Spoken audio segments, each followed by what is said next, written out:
Hey everybody, and welcome to Crossing Kin. I'm Kristen, and as you can see, I'm on my own. Today, my father is taking a much needed vacation, and he'll be back with me for the next video. So today, we're doing something that is near and dear to my heart. As I may have mentioned a few hundred times on this channel, I am a very big Marvel fan. And as such, I have seen all of the shows and the films. So today, we are going to go through and rank the films. Now, I am also, before we get started on the films, I'm going to give y'all a real quick ranking of the shows. Now, I'm not including the Netflix shows, Agents of S.H.I.E.L.D. or Agent Carter, or any of the other shows that aren't on Disney+. So, yeah, the Netflix shows, the extra shows, anything that isn't a Disney Plus show is not getting counted in this ranking. So real quick, let's do my rankings of these shows. So at number 10, we have She-Hulk Attorney at Law. I don't know what it was, if it was the comedy, if it was the casting, if it was the CGI. There was just something about this show that I didn't love.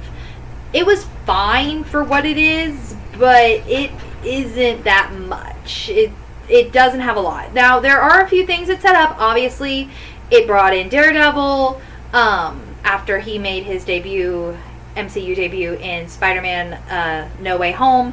And it also introduced Hulk's son, who could potentially be part of the Young Avengers that seem to be coming soon. So it set some stuff up, but if we don't see She-Hulk again, I don't think I'd be too upset by it.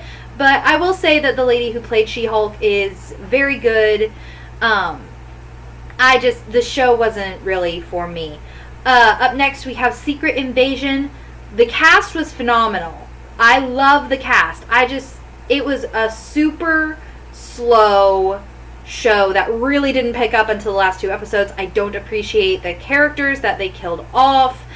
And I'm really curious to see if they go any further with the villainous Skrulls. The Marvels made it seem like they are still on our side for the most part. So we'll see how that shakes out, but I don't really have that much to say about Secret Invasion.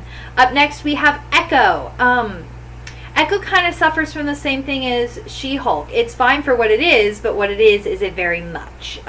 What it basically does is set up the next, like I said, it sets up Daredevil. So I'm looking forward to that. I hope we get to see Echo again because I really do love the character of Maya Lopez. I thought she was fantastic. She had a great supporting cast. It's just the story that wasn't that great. That seems to be the theme with this lower half of the ranking. The cast is great. The story is a little wonky. So we'll see what happens as far as Echo. I hope we see her and her supporting cast more in the future. But if what we got with Echo, it's fine. It's fine. So, alright, up next we have The Falcon and the Winter Soldier. I do genuinely like this show. I think it was good. I think there were parts where it kind of got lost in its own plot. But for what it is, I think it's pretty good. Sebastian Stan and Anthony Mackie, they play off of each other spectacularly. And the introduction of Wyatt Russell as U.S. Agent is very, very interesting. I'm looking forward to seeing him in Thunderbolts next year. I'm really looking forward to the next Captain America movie with Sam Wilson as Captain America. I'm very curious to see what that will be. And this show set that up nicely. So that seems to be what these shows are for, setting up the next bunch of movies, which is great. So up next we have Ms. Marvel. I adore this show. The young lady that plays Kamala Khan is delightful, and I'll talk more about her in a little while. Her supporting cast, the Family Con, oh my goodness, I love them. And her friends, they're great. I also really like the story here. This was a fantastic story, in my opinion. The editing is also very interesting. Now, I can see where some people might get annoyed by this because it's got a very Scott Pilgrim versus the World style of editing, but I genuinely loved it, and I think this show was great. Up next, we have What If. This show was actually lower in this ranking, but season 2 bumped it up to number 5 here. Season 2 was leaps and bounds ahead of the first one. There are so many interesting ideas in season 2, and I cannot wait for season 3. Apparently, we're going to get season 3 really soon, or soon-ish, because I'm already seeing like promos and stuff for it. So I'm stoked for season 3. The characters they used and changed with it in season 2 especially were pretty darn awesome. And if you've not seen What If yet, go see it. It's very, very good. At number 4, we've got Loki. Now, this may actually be a surprise to y'all. I do love this show. Do not get me wrong. I love this show. And I just love the shows that are ahead of it a little bit more. Tom Hiddleston is perfect. He should have won an Emmy for his performance in this show. And playing off of him, Owen Wilson was spectacular. They were the absolute best scene partners. I really liked the character of Sylvie. I thought she was very interesting. And yeah, Loki, I love the proper ending that we got for Loki. That's honestly the best thing I could say. I love that Loki got a proper bittersweet ending. Up next, we have Moon Knight. Man, this show was a trip. This show was a trip and a half, and I was there for every single second of it.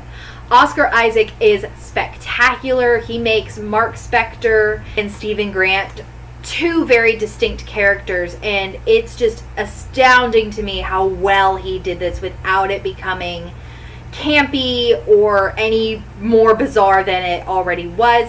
I really, really hope that eventually they get around to doing a season 2. If they don't, I think that will be a shame, and I love Moon Knight very much. At number 2, we have WandaVision. Oh man. Oh man, oh man, oh man. I think this was the first of the Disney Plus shows, and they came out swinging. If it was either this or Loki, but I think it was this. My family binge watched it over the course of a snow month.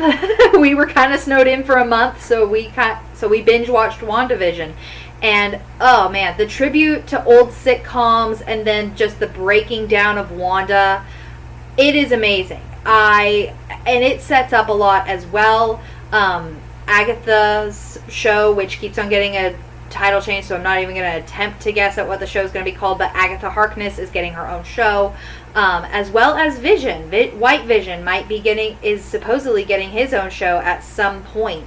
So it sets up those. It brings in a lot of the comic book characters that we know and love. It introduced adult Monica Rambeau, and I adore her.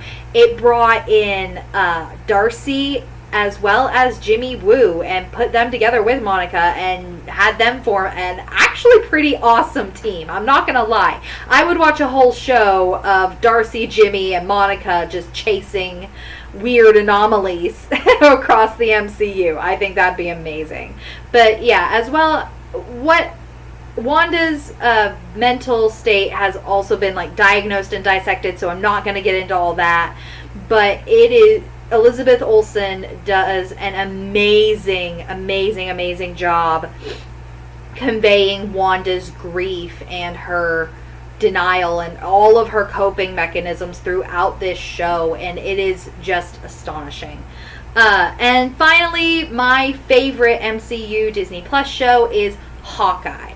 Hawkeye is my favorite Marvel character, full stop. So him getting his own show was amazing. Jeremy Renner did a fabulous job leading this show. He brought in a lot of the trauma that Clint has genuinely endured and actually managed to find his hope again after the genuinely awful time he had between the snap in Infinity War and the end of Endgame. Like, he pretty much lost everything, and while he got his family back, that doesn't change the fact that he lost everything, even himself, there for a time. So Jeremy Renner does a great job. The introduction of Haley Steinfeld as Kate Bishop was also genuinely awesome to me.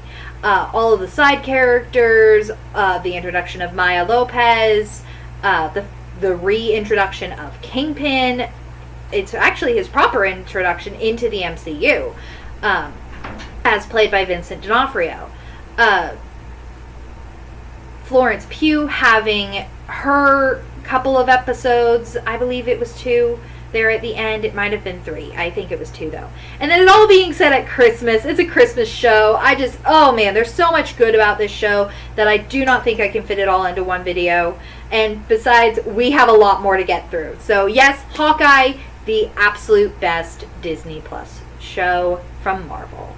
So now that I've talked about the shows, let's get into the films. Let me make this one thing clear. I do not think there is such a thing as a bad Marvel movie from Marvel Studios that is in the MCU. I think some are weaker in their overall catalog. I think that some could have been done much better, but I think they're all, at the very least, fine. And at the very best, some of the best movies in existence. So, do not take my criticisms as me saying I don't like this movie. It's fine. But some of these lower ones, that is the best compliment I can give them. They are fine. So without further ado, my ranking of the MCU films. There are 33 of these, so please hold tight. Alright, at number 33, we have The Incredible Hulk, released June 13th, 2008. This was the second film released as part of the MCU. And guys, I blame my general just mehness on this film on the casting. I don't like Liv Tyler very much outside of Lord of the Rings. I don't know what it is, but for whatever reason, anything outside of Lord of the Rings, I'm not the biggest fan of hers. And the stories of how Ed Norton acted off camera, it puts a bad taste in my mouth with the overall movie. I will say the gentleman who plays Emil Blonsky was a highlight. I'm curious to see how they're bringing the leader back into the MCU with Captain America Brave New World. That'll be very, very interesting. And General Ross was genuinely good. Rest in peace, William Hurt. But yeah, the story is whatever. It's all just sort of building towards the Hulk and the Abomination destroying Harlem. So that is what it is. And we're mostly stuck with a couple of characters who just kind of genuinely grate on me. I'm very glad that they recast Ed Norton with Mark Ruffalo, and I'm curious to see if we'll see Liv Tyler's Betty or if she'll be recast as well if she happens to turn up in Captain America Brave New World. We shall see. Moving on, up next we have Eternals. Now this film has been talked about a lot. A lot. And so I'm not going to talk about it too much. It's fine, but it's probably the most disconnected from the MCU that a movie has been since the beginning. There's really no ties to the MCU apart from passing ones talking about Thanos. This movie really seems to be trying to set up a lot more, and I don't think it does it that well. There is a YouTuber that I love. He's called Cinema Wins. Not Sins, Wins. And he has a couple of videos about Eternals wherein at the end he states that this probably should have been a television series rather than a film. And I agree with him. I think if they had had more time to fully flesh out and actually make us care about these characters, we would have probably enjoyed Eternals a lot better as an audience. I will say this, I love Makari and Druig. They are my favorites. And I would watch it just for them two bouncing back and forth off of each other, but guess what? Those characters only get about 15 minutes together in the whole film. If you don't believe me, go and look up Druig and Makari scene packs. They're only about 15 minutes long. It's kind of sad. But yeah, a focus on the wrong characters seems to be this film's biggest downfall. And that if you don't care about the characters, it's hard to care that much about the movie. Moving right along, we have Thor: The Dark World. Now, I am probably going to get ripped apart for my opinions on the Thor films as a whole, but I think I'm pretty safe with putting this one this low. This film suffers from a very forgettable villain, a kind of boring climax, just weird bits of humor, and it's not that interesting. Like, you'd think it should be, but it's not. The best part of this movie for me is the fact that it sets up Guardians, really, with the Collector in the post-credits scene. But overall, it really just feels like retread ground. And other than Tom Hiddleston being amazing as Loki, because Tom Hiddleston is always amazing as Loki, this film is genuinely forgettable. Again, don't get me wrong, I do like it, but if you asked me to quote any part of it, I couldn't. If you asked me to tell you a scene from it, outside of scenes involving Loki, I don't think I could. So, it is what it is. But yeah, Thor: The Dark World is at number 31. At number 30, we have Iron Man 3. I wanted to like this film so much more than I did, and again, it's fine. It's bordering on good even. There are just bits that I don't like, and the simple fact that this film probably matters the least to Iron Man as a character is kind of sad. Like, we get character growth, don't get me wrong, we do, but it's kind of a little bit undone by Infinity War because he's got an arc reactor again. And the whole arc of Iron Man 3 was him, you know, kind of gaining the courage to live without Iron Man. So, I mean, you know, it's just... Also, I don't appreciate that you put War Machine in the Iron Patriot armor. That armor belongs to Norman Osborn, and putting Rhodey in it just feels wrong. It feels very, very wrong to me. Just as an aside. So yeah, Iron Man 3, it's not my favorite. It's not terrible, but it's just meh. Alright, moving right along. We have Thor: Love and Thunder. Ugh. This film goes overboard. This film is too silly for its own good. Yes, there are parts I enjoyed. And Christian Bale is very good as Gore. But the rest of it is just... Oh man, it's a little much. This whole film is just a little much. Thor: Love and Thunder, you are a lot. You are just a lot. And that's all I have to say about that. Up next, we have Iron Man 2. Now again, I'm probably going to get in trouble for this, but Iron Man 2 also kind of suffers a little bit for me just because of the villain. Now I will say this. I love the introduction of Scarlett Johansson's Black Widow, and I think Robert Downey Jr. does an amazing job in the role of Tony Stark, especially doing the Demon in a Bottle arc from the comics. My issues here are with the villains. Justin Hammer grates on me a lot. A lot. And it didn't really seem like Mickey Rourke wanted to be there. He's actually said that he didn't enjoy his experience making Iron Man 2. So, I mean, take that as you will.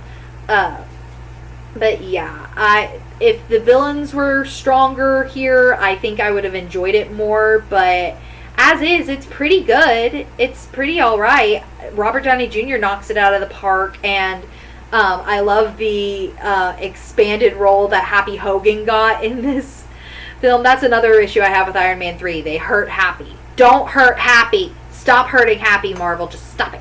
But yeah, Iron Man 2 is saved by Scarlett Johansson, Robert Downey Jr., Jon Favreau, and Samuel L. Jackson.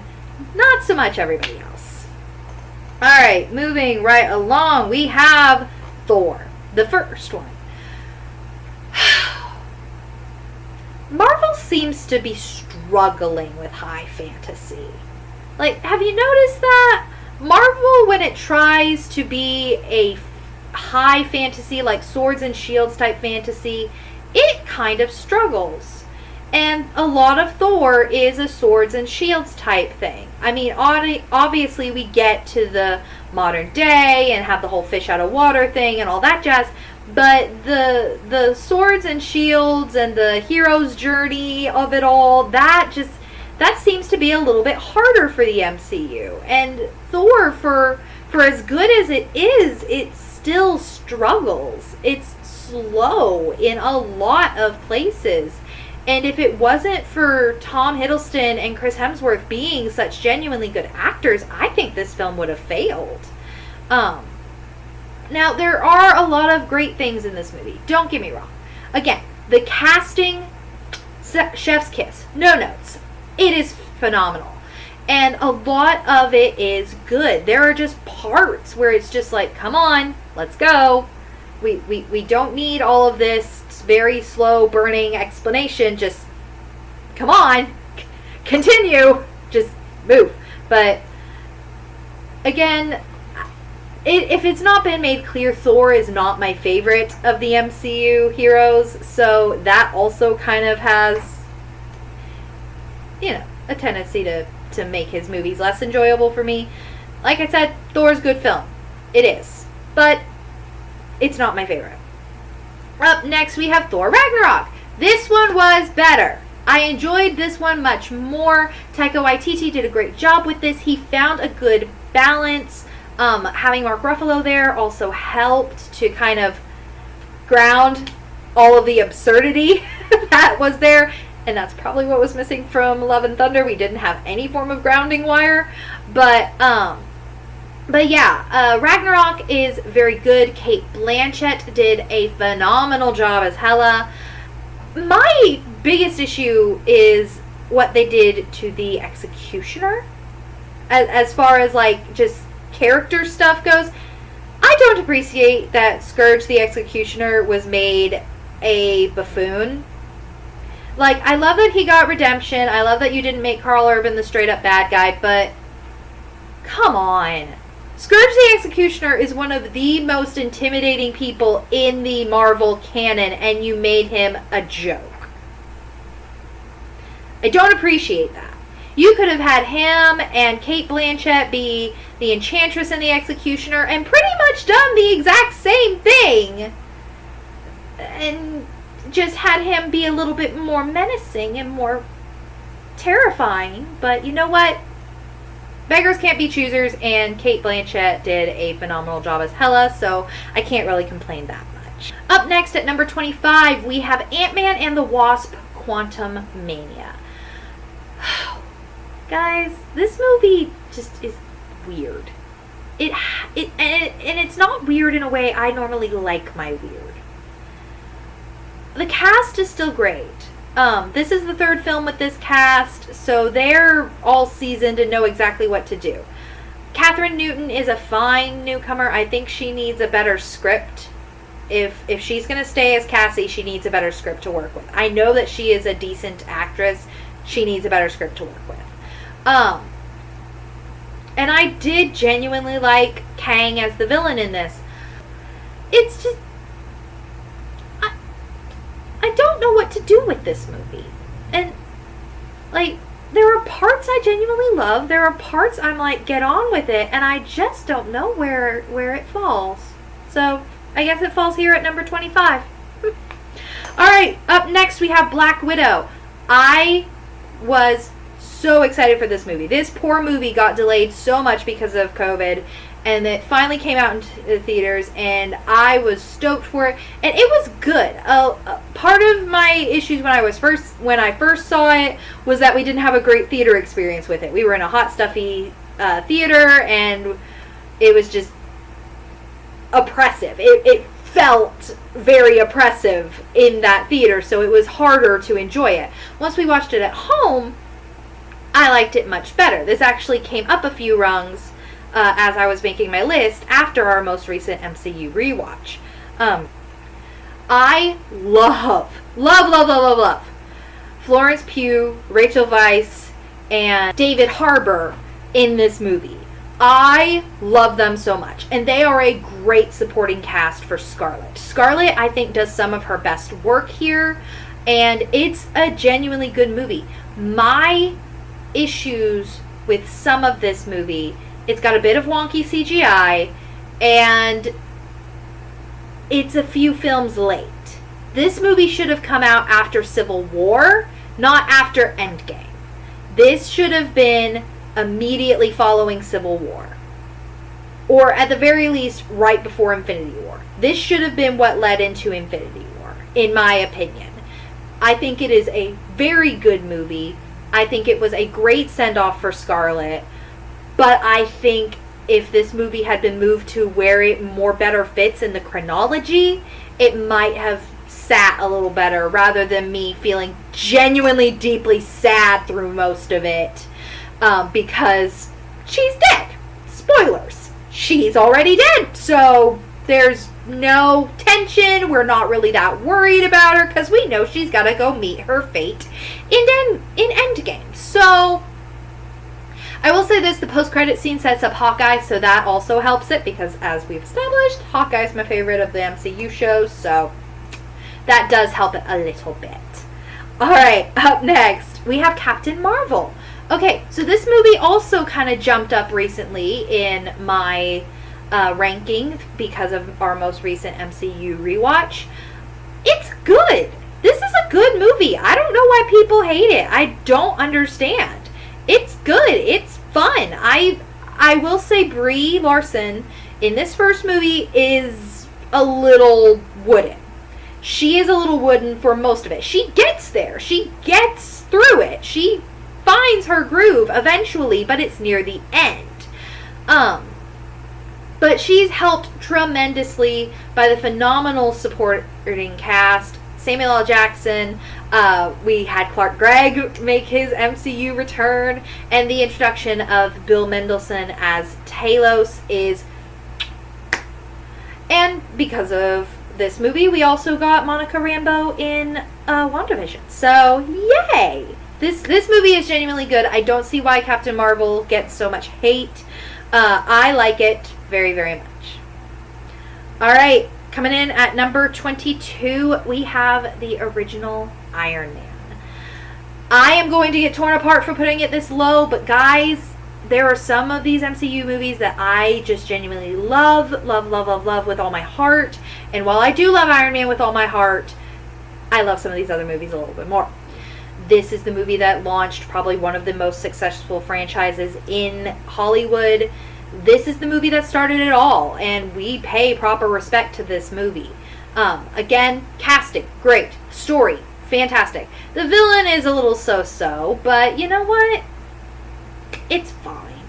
It's fine. It's become a meme. The villain has become a meme with the Tony Stark built this in a cave with a box of scraps. So that's pretty good. But yeah, and it's also, and a lot of it has also retroactively become very important in the Spider-Man movies for the MCU. So yeah, this movie is great. It's just, there are others I like better. This is my opinion, guys. This is my opinion. So let's keep going. Alright, up next we have Captain America, the First Avenger. I love this movie. I love this movie very much. I'm a sucker for a period piece, so this movie is right up my alley. The Haley Atwell as Agent Carter is a fantastic foil. Sebastian Stan is wonderful as Bucky. Tommy Lee Jones is always a delight to have on screen. And Chris Evans, my sir, thank you so much for not being afraid to take this role, even though you had already played Johnny Storm in Fantastic Four. Thank you so much for being Captain America, because you do him so well. You are very good. The villain is also great. Red Skull. Hugo Weaving was a phenomenal Red Skull. And this movie is just genuinely good. This movie is genuinely good. It bordering on great. I love this movie. Alright. Up next, we have Avengers Age of Ultron. Now, there are issues I have with this movie, but they're minor, and they're honestly issues that I may talk about in another video sometime in the future. So if you're curious, let me know, and I'll get that video made sooner rather than later. But this movie is really good. My main issue is their treatment of Ultron, but again, that's something we can discuss at a later date. I love Elizabeth Olsen as Wanda, as I've already stated. I think Pietro's time in the MCU was cut a little bit too short, but you know what? While we had Aaron Taylor Johnson, he was great. The cast, the core 6 Avengers, they have such easy chemistry, and I love the introduction of Hawkeye's family personally.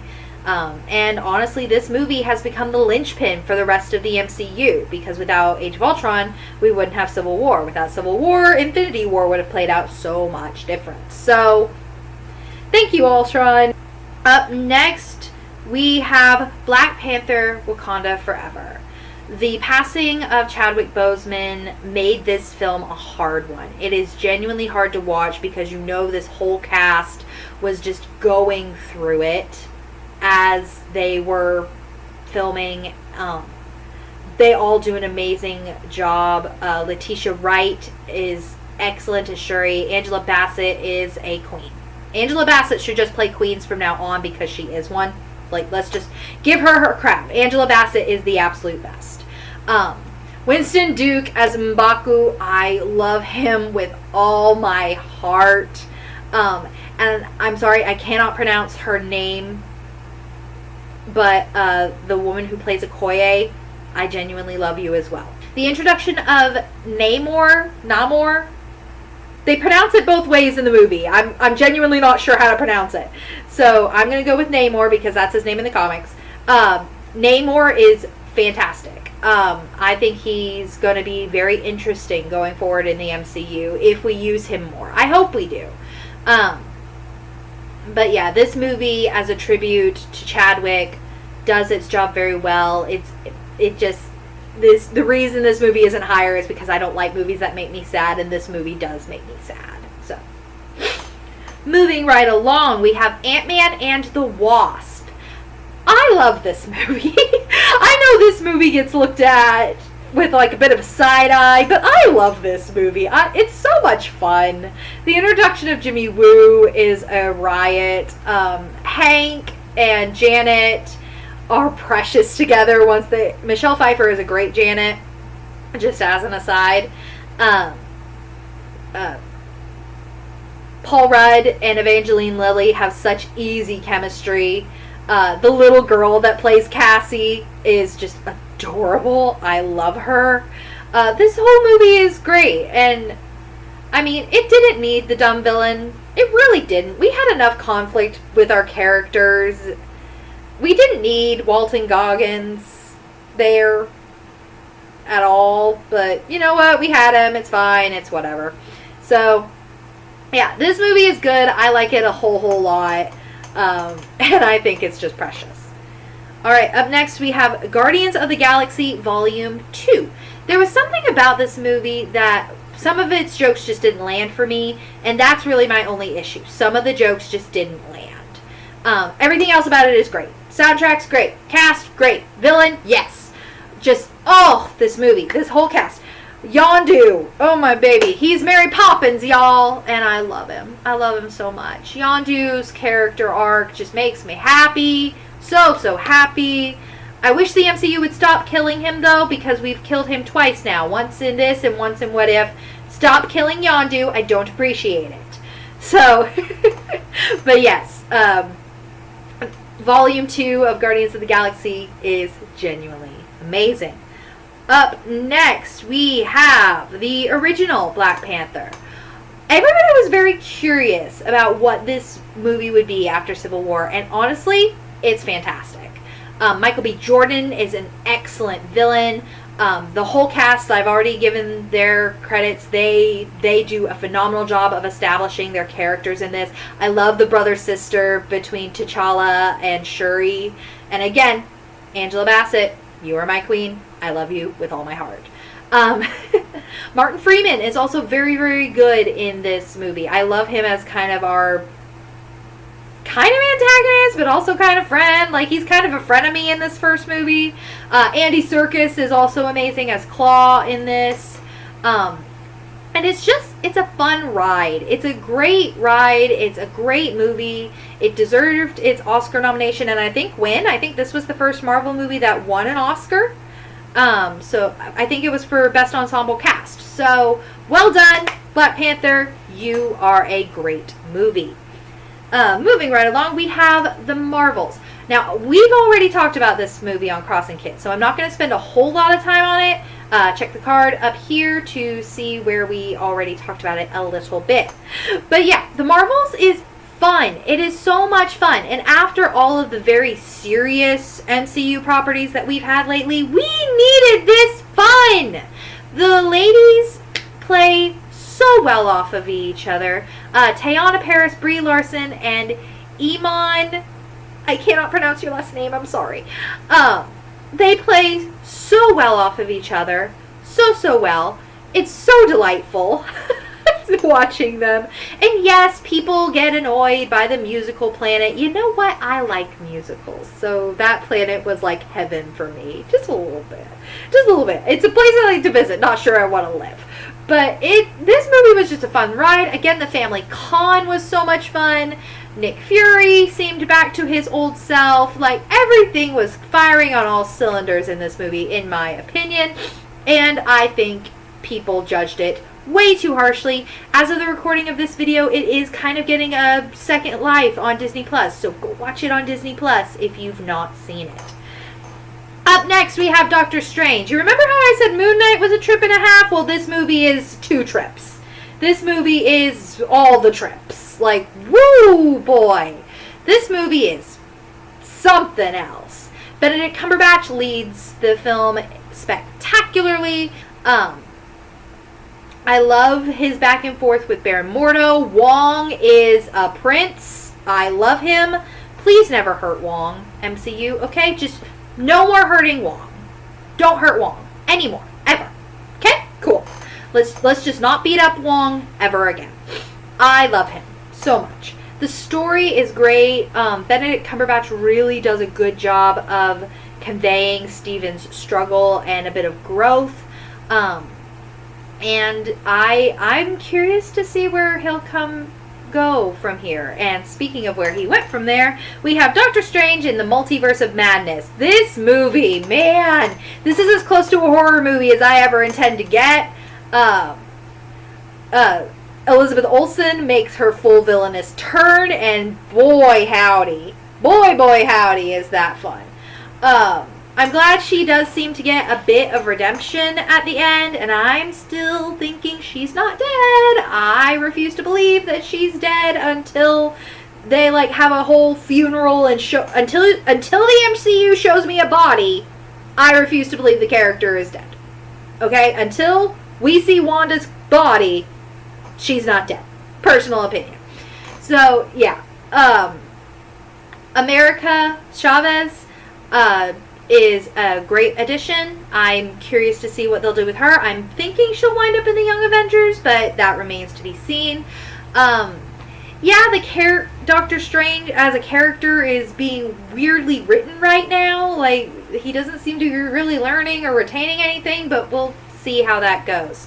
I'm very curious to see what happens with Clea in the Stinger at the end of Multiverse of Madness.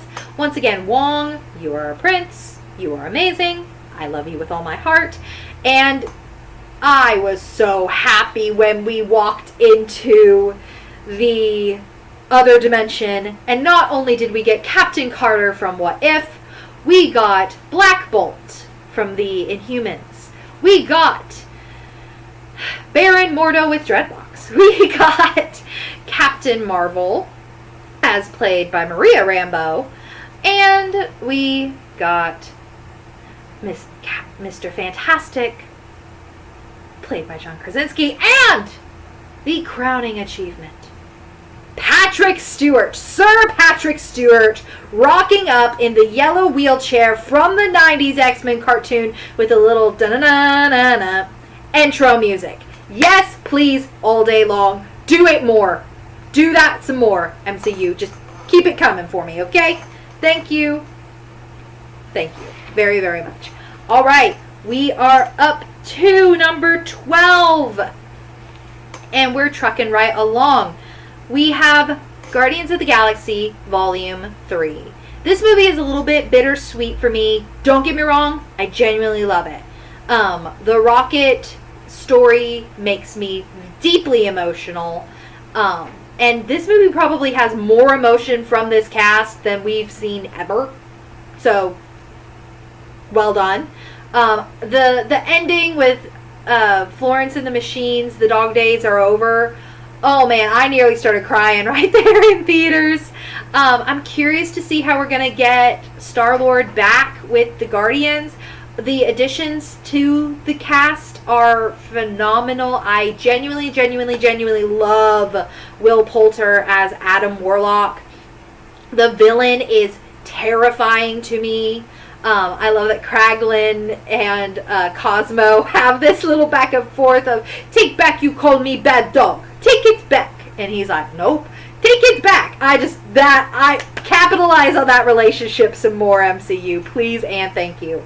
I love that Nebula and Drax are both kind of getting their happy endings. Her as the leader of Nowhere. And yeah, Drax becoming a dad to all the kids that they rescued from the High Evolutionary. Oh, this movie is so good. This movie is so good. It made me a little emotional, but this movie's so good. Alright, up next, at number 11, we have the original Guardians of the Galaxy. This movie, I saw it twice in theaters. I loved it so very much. The soundtrack, my days, I'd never heard such a good needle drop soundtrack ever. Oh man. This movie, the heist the heist parts of this film are great. I love how they're a bunch of criminals. They don't want to be heroes, but they kind of can't help it. They just can't help it. So they decide, it's kind of like, what do you want to do today? Let's become heroes. That's kind of the vibe the whole film has, and it's great. James Gunn, thank you for bringing us the Guardians of the Galaxy. Thank you so very much. Alright, at number 10, we have Spider-Man Homecoming. This was not Spidey's first appearance in the MCU, but this was his first film, and boy howdy did he come in swinging. No pun intended. This movie was great. Michael Keaton as the Vulture was a phenomenal villain. Tom Holland can do no wrong as Spider-Man. Zendaya, they have such a great playoff of one another. Peter and Ned's friendship is really good. I'm curious if we're going to see Harry at any point with MCU Spider-Man. But yeah, this first film as like Peter returning to high school, it was great. And I'm glad that we didn't have to watch Uncle Ben get shot again. Thank you for not retreading that ground. And just this whole movie was really good, if not spectacular. It was a spectacular Spider-Man. Thank you, I'm here all week. Alright, up next we have Spider-Man Far From Home. Again, love this movie. Love this movie with all my heart. This movie had the unenviable task of being the film that came out shortly after Endgame. This, I believe, was the first movie after Endgame, and it didn't disappoint. At all. Even a little. The villain, I genuinely do love him. I loved Jake Gyllenhaal's turn as Mysterio. I think he was amazing. The cast had all settled into their roles and were just raring to go. It was great. It was kind of a globe-trotting adventure, so we got a little bit more fun there. I'm one of those people that is still desperately, because of this movie, I now watch the entirety of the MCU as a skeptic, wondering when Talos replaced Fury. Personal opinion, he replaced him right after Fury got shot in Captain America Winter Soldier. Tell me if I'm wrong. Tell me when Fury got replaced by Talos. Just tell me. But yeah, Far From Home is far and away a fantastic movie. It's got a great villain, it's got a great story, it's got a great character. It had a huge task in being the first film after Endgame, and it didn't disappoint at all. Up next, we're at number 8. We have Ant-Man, the first Ant-Man movie. I love Paul Rudd. I was not sure what to make of this movie going into it. Like, because it was going to be Scott Lang instead of Hank Pym, I was skeptical. I genuinely wasn't sure, and then it came out, and I was like, yes! I love this! I cackled through a bulk of this film. Like I said, Paul Rudd, he's just such a genuinely great actor, and he plays Scott with such an earnestness and a wholesomeness that it's just impossible to hate him. Again, the little girl that plays Cassie is spectacular. I think she's just adorable. I hope that actress gets more film roles as her career goes on, because she's just precious. The supporting cast is great. I've already sung the praises of Evangeline Lilly and Michael Douglas. Michael Pena as Louise and the other two friends, they all do a great job as Scott's criminal buddies. This film is just so genuinely fun. It was actually kind of cool to have a film that wasn't set in New York. Most of the MCU is set in New York or in like Tony's Malibu penthouse. It was fun to have a film set in San Francisco. So yeah, well done, Ant-Man. Alright, up next we have Captain America, the Winter Soldier. Oh man, this movie was intense. I love the espionage spy thriller of this film. It's also got a fantastic score. It's got a fantastic story. It's got a fantastic cast. Like, this whole film is just so genuinely fantastic.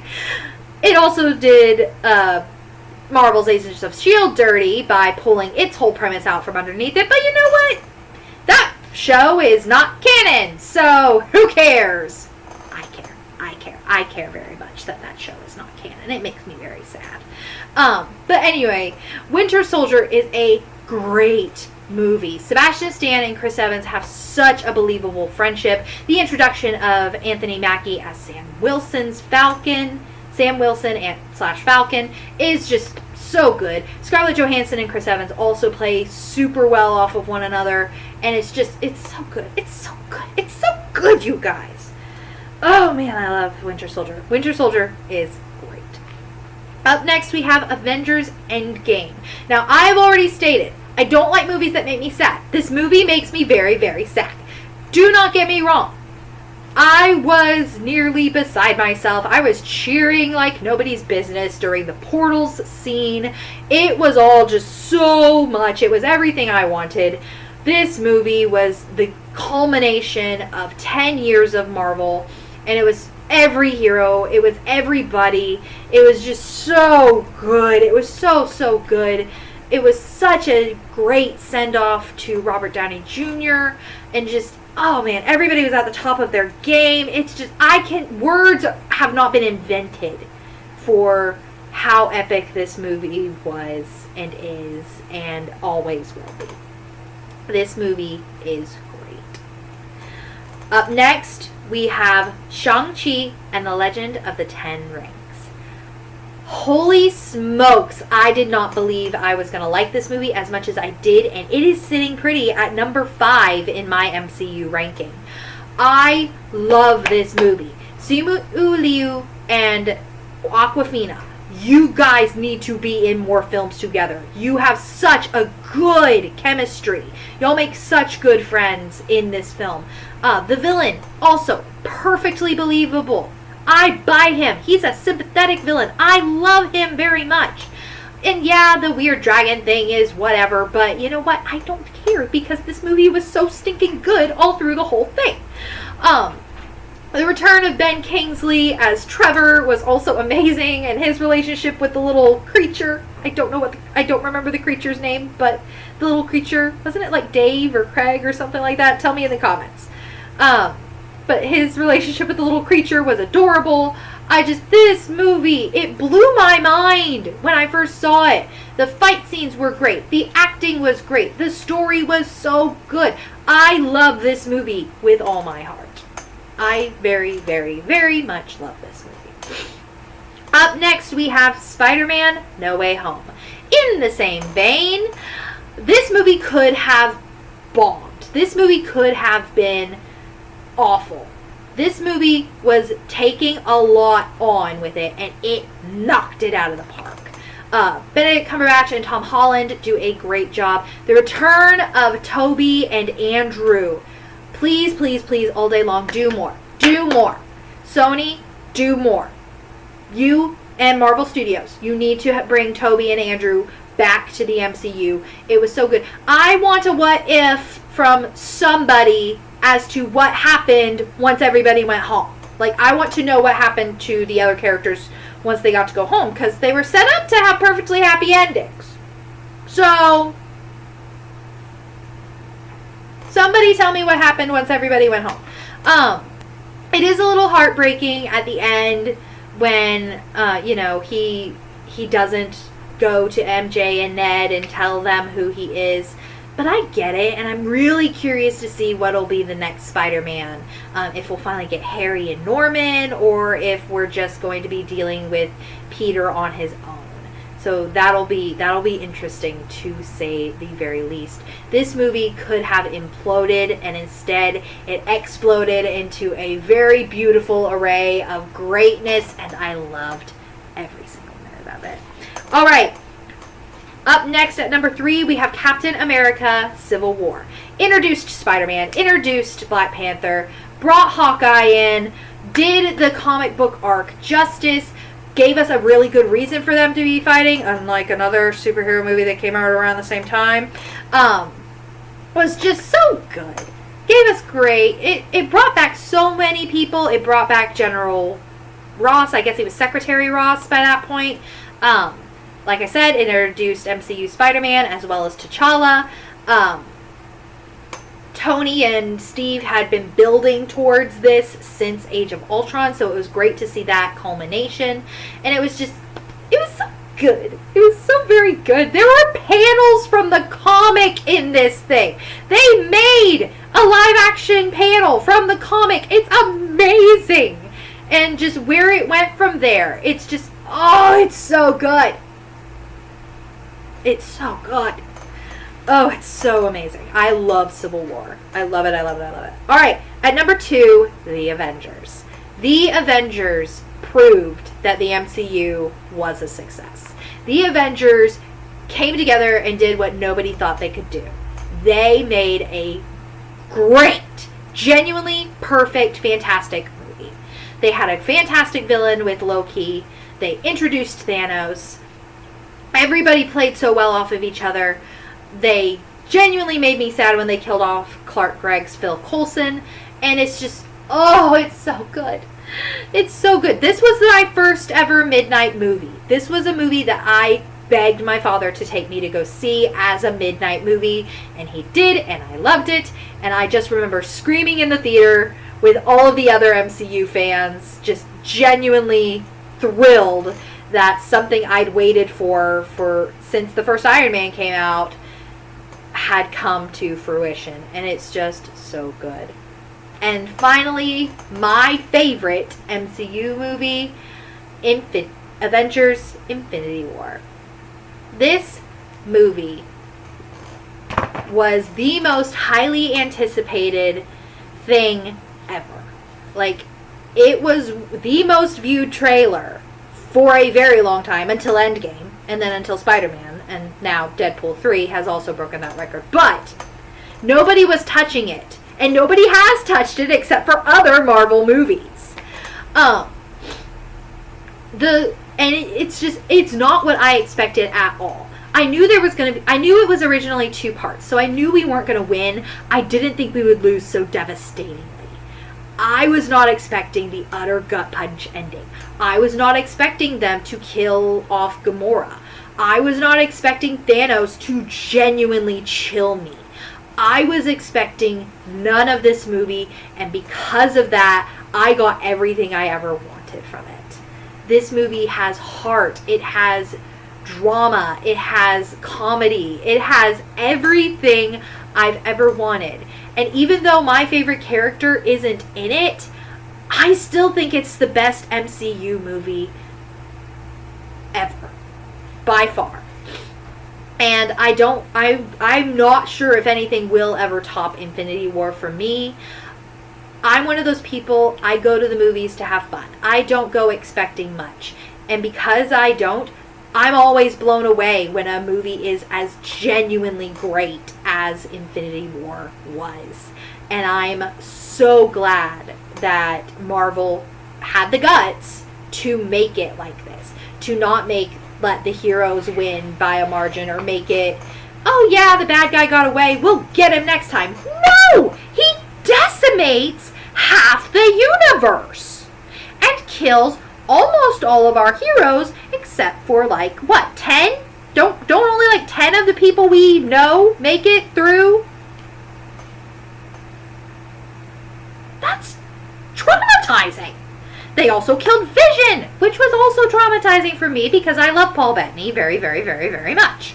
So yeah, this movie, it traumatized me, but you know what? I'm not mad about it. It made me sad, but it's still one of my favorite movies ever. I can't explain it. It's just that good.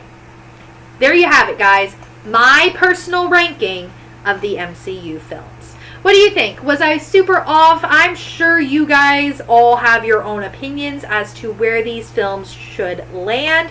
I am happy to discuss that with you in the comments. I have already justified where I put all of these, so tell me your ranking. Tell me why I'm wrong. Tell me why I'm right.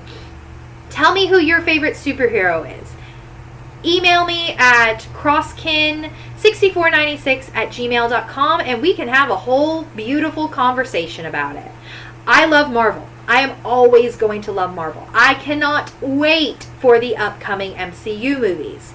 I've already talked about Deadpool 3, but as of this recording, Fantastic Four was just announced with its full cast and release date sometime, I think, next year. Or 2 years from now, in 2026, I believe. Thunderbolts is next year, and I'm super stoked for that. A bunch more MCU shows are coming down the pipe, and I can't wait. Marvel is never going to die, in my opinion. People keep on saying, such and such is the death of the MCU. No, it's a speed bump. They always come out with something very, very good shortly after the little speed bump. See the meme that I keep seeing on my Facebook. I cannot wait for the rest of the MCU. I hope that it never ends. In Kevin Feige, I trust. So, yeah, I'm a Marvel fan. I'm a Marvel nerd. I've read the comics. I've seen the movies. I've seen the TV shows, and I love it. I love it so very, very much. And I hope you guys do too. That wraps us up here at Cross and Kin. Next time, Dad will be back with me and we will have something brand spanking new for y'all. But until then, I'm Kristen. This has been Cross and Kin, and I'm signing out from the Cross and Kin Garage. See you next time. Bye!